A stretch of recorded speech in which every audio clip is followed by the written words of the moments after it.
来看英国爱丁堡大学受创事故当初牡丹社事件震死的百万族勇士的遗骸，这年来经过互相的沟通，最近这4具遗骨伫中路的后山，今仔透早转来到台湾，放伫国立台湾史前文化博物馆的南科的考古馆内底。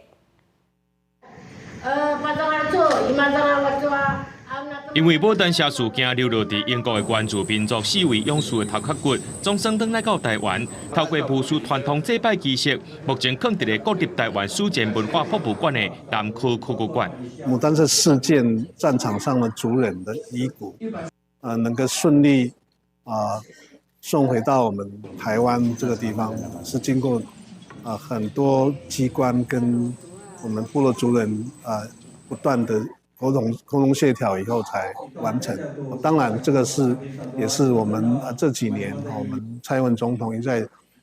这个重视主持的这个历史正义跟转型这一个很重要的一个突破。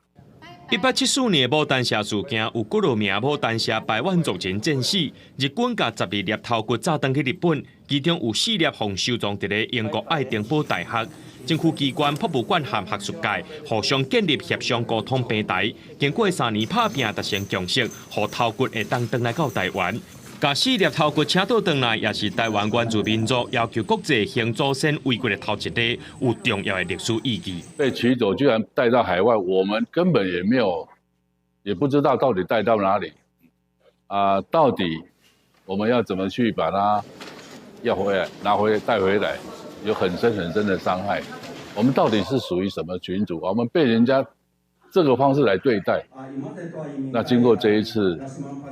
让我们族人体验到，我们真的是必须要团结。未来我们有一个150周年的牡丹社事件纪念活动，这个真的是我们感觉到是祖灵的一个安排，能够让他们在漂流异国150年之后，能够真正的回到当年自己的家。明年是牡丹社事件满150年，也根据着联合国原住民族权利宣言的精神，实际行动来行动，也会促成人类社会重视原住民族人权，而且也具备原住民族历史正义、转型正义的代表性。记者综合报道。